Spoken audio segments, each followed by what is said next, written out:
Praise the Lord. यीशु सहाय। आज का विषय हमारा एकांत में बैठना। एकांत में बैठना। एकांत में बैठना किसी को अच्छा नहीं लगता है।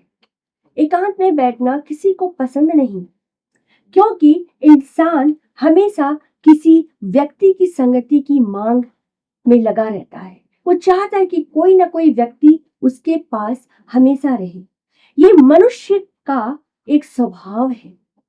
ये मनुष्य का एक स्वभाव है, क्योंकि अनदेखी या दिखाई ना देने वाली संगति बड़ा ही विचित्र है।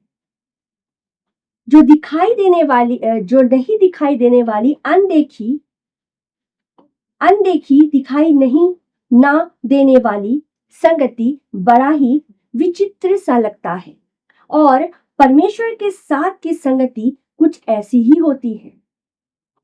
जब तक उस ऊंचाई तक विश्वास की उन्नति ना हो कि परमेश्वर की उपस्थिति का एहसास हमें हो रहा हो, तब तक एक मनुष्य भले अपने आप को मसीही कहता हो, वो परमेश्वर की उपस्थिति को पाने के लिए वो जुनून जो उसके हृदय में होनी चाहिए, वो लालसा जो उसके हृदय में होनी चाहिए, वो कभी नहीं हो सकती।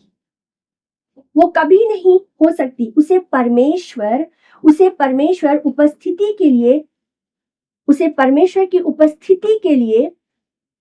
कि परमेश्वर की उपस्थिति कैसे प्राप्त होगी, उसे ये जानना आवश्यक है कि जब तक कि वो प्रभु की उपस्थिति के लिए वो एकांत में नहीं पहुंचता, वो उस अकेले में नहीं जाता, तब तक परमेश्वर की उपस्थिति, जो परमेश्वर डायरेक्ट उस व्यक्ति के साथ बात करना चाहता हो, गुप्त रूप में एक उपस्थिति का एहसास, एक सही एहसास उसे नहीं मिल सकता।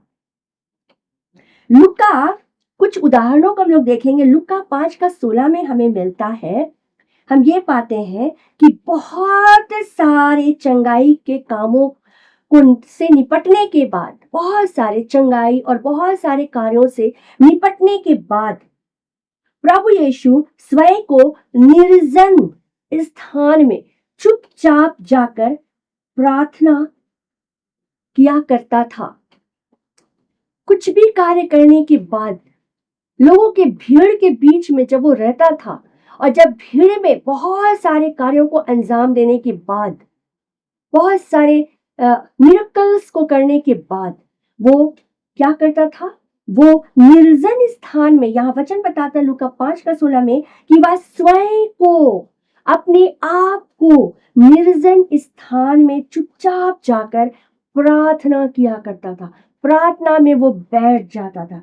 निर्जन अर्थात वीरान, जहां कोई ना हो, एक मनुष्य के अलावा वहां कोई ना हो, ना कोई लोग, कोई ना हो। लेकिन यदि एक मसीही की बात की थकावट, यदि हम देखें कि यदि एक मसीही की बात यदि की जाए कि वो यदि अपने थकावट को दूर करना चाहता है, वो यदि नौकरी कर रहा है या अपने व्यवसाय में है या किसी भी तरह के वो कार्य में वो लीन है, और वो यदि अपने घर पहुंचता है तो वो अपने थकावट को किस रीति से दूर करना चाहता है, वो इंटरटेनमेंट ढूंढता है, वो अपने घर में इंटरटेनमेंट ढूंढता है। और आज के दिन में हम कह सकते हैं कि हमारे हाथ में मोबाइल है। आज लोगों को हम देखते हैं कि अपने थकान दूर करने के बाद वो मोबाइल खोल लेते हैं, टीवी देख लेते हैं, या फिर महफिल में बैठ जाते हैं, या अपने घराने में अपना समय देते हैं। लेकिन प्रभु यीशु को हम कई बार ये देखते हैं, मत्ती 14:23 में भी यदि हम पढ़ें, भीड़ को विदा करने के पश्चात, मत्ती 14:23 में भी लिखता है कि भीड़ को विदा करने के पश्चात वह पर्वत पर अकेले प्रार्थना करने के लिए चला गया। वह वहां अकेला था। मेरे भाई और बहनों, जब भी वो कोई कार्य करता था, उसके बाद वो अपने आप को, अपने स्वयं को वो अपने पिता के पास ले जाया करता था, अपने पिता के करीब ले जाया करता था। आज संसार में लोग कई तरह की बातों को करते हैं। जब थकावट होती है तो परमेश्वर के पास बैठना असंभव सा लगता है। कैसे प्रार्थना कर सकते हैं हम, कैसे बैठ सकते हैं हम? बहुत तरह की बहानेबाजी होती है। लेकिन आज मेरे प्रियो, आज प्रभु हमें क्या बताना चाहता है? शारीरिक थकावट, हमारी मानसिक जो भी स्थिति रहती है, जब हम अपने प्रभु के पास एकांत में जब हम पहुंचते हैं, अपने पिता के पास जब हम एकांत में पहुंचते हैं, परमेश्वर हमें अपने उपस्थिति से तरोताजा बना देता है। और ये बात प्रभु यीशु को मालूम है, ये बात प्रभु यीशु को पता है कि दुनिया की जो भी थकावट की बातें हैं, जो उसके द्वारा कार्य हो रही है, जो भीड़ उसके ऊपर गिर जा रहे हैं, भीड़ उसके ऊपर गिर पड़ रही है। कई बार हम लोग ये पढ़ते हैं, और वो किस रीति से अपने आप को किनारे ले आता है, और वो किनारे जाकर प्रभु पिता के पास वो बैठता है, क्योंकि उसे पता है कि वही एक जगह है, वही एक जगह है जहां उसे पूरी शांति मिलेगी। वही एक जगह है जहां वो अपने पिता से बात कर सकेगा। वो एकांत नहीं है मेरे प्रियो, वो एकांत नहीं है।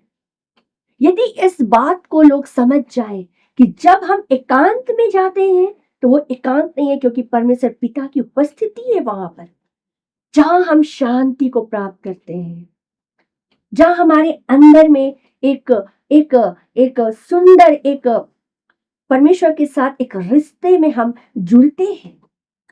मरकुस 1:35 में भी हम पाते हैं, भोर को जब अंधेरा ही था, वह उठा और बाहर निकलकर एकांत में गया और वहां प्रार्थना करने लगा। क्योंकि किसी कार्य को अंजाम देने के पहले भी वो प्रभु के पास जाया करता था, और किसी कार्य को करने के बाद, बड़े बड़े कार्यों को करने के बाद, भीड़ में जाने के बाद भी वो प्रभु के पास जाया करता था।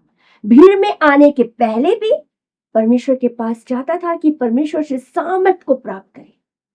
आज हम में से कितने लोग हैं जो अपने व्यवसाय, अपने कार्य में जाने के पहले हम प्रभु के पास आते हैं और प्रभु से प्रार्थना करते हैं, और उसके बाद हम एकांत में जाकर प्रभु से प्रार्थना करके, प्रभु से सामर्थ लेके फिर हम वो कार्य करने जाते हैं। और करके आने के बाद हम कितनी लोग हैं जो फिर से हम उस पिता के पास एकांत में जाते हैं, जहां हम अपने पिता को धन्यवाद दे सकते हैं, प्रभु से हम दिल खोलकर मिल सकते हैं। मेरे प्रियो, मनुष्य से कहीं ज्यादा हमारा परमेश्वर की उपस्थिति हमें शांति से भर देती है। हम अशांत हैं तो भी अपने पिता के पास पहुंचने के बाद हम शांति से भर जाते। लूका 6:12 में यहां पाते हैं कि यीशु सारी रात परमेश्वर से प्रार्थना करने में व्यतीत किया, सारी रात। क्यों? क्योंकि 12 चेलों का चुनाव करना था। 12 चेलों का चुनाव करना इतना आसान नहीं था।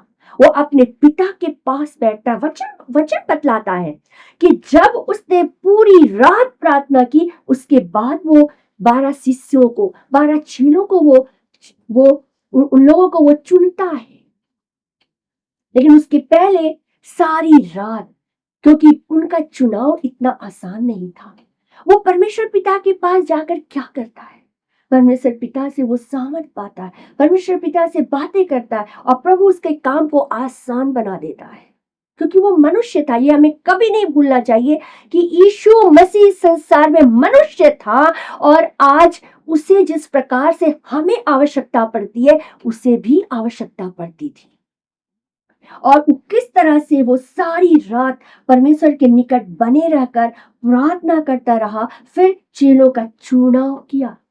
कुछ आत्मिक कार्य करने के पहले या बाद यीशु को हम पाते हैं प्रार्थना में व्यतीत करते हुए, प्रार्थना में वो अपने समय को व्यतीत करता था। मेरे प्रियो, निष्कर्ष यही निकलता है। इन सारी बातों को जानने के बाद क्या निष्कर्ष निकाल सकते हैं हम? यही निष्कर्ष निकलता है कि जब अकेले एकांत में प्रार्थना किया जाता है तो खुद को समझने का एक बेहतर समय होता है। खुद को, स्वयं को समझने का एक बेहतर समय होता है, जिसे हम आत्म मंथन भी कह सकते हैं। जीवन के महत्वपूर्ण निर्णय प्रभु के साथ इस स्पष्टता से हम ले सकते हैं, ग्रहण कर सकते हैं। भीड़ से अलग केवल परमेश्वर की उपस्थिति में विशेष शांति का अनुभव हम प्राप्त कर सकते हैं। एकांत में प्रार्थना नए नए विचारों को जो परमेश्वर की योजनाओं में शामिल है, उसे हम प्राप्त कर सकते हैं। इसलिए एकांत प्रार्थना प्रार्थना करना बड़ा आवश्यक है कि मानसिक, भावनात्मक और व्यक्तिगत विकास के लिए हमें बहुत जरूरत है कि हम एकांत में प्रार्थना अवश्य परमेश्वर के साथ एकांत में प्रार्थना करें, ताकि हमारा मानसिक विकास हो, हमारा भावनात्मक विकास हो और हमारा व्यक्तिगत विकास हो। ये प्रभु परमेश्वर चाहता है और इसलिए वो हमें सिखाता है, वो करके सिखाता है कि एकांत में हमें परमेश्वर के साथ बैठना बड़ा ही आवश्यक है। Praise the Lord. प्रभु इस वचन के द्वारा आप सबको बहुत आशीष दे।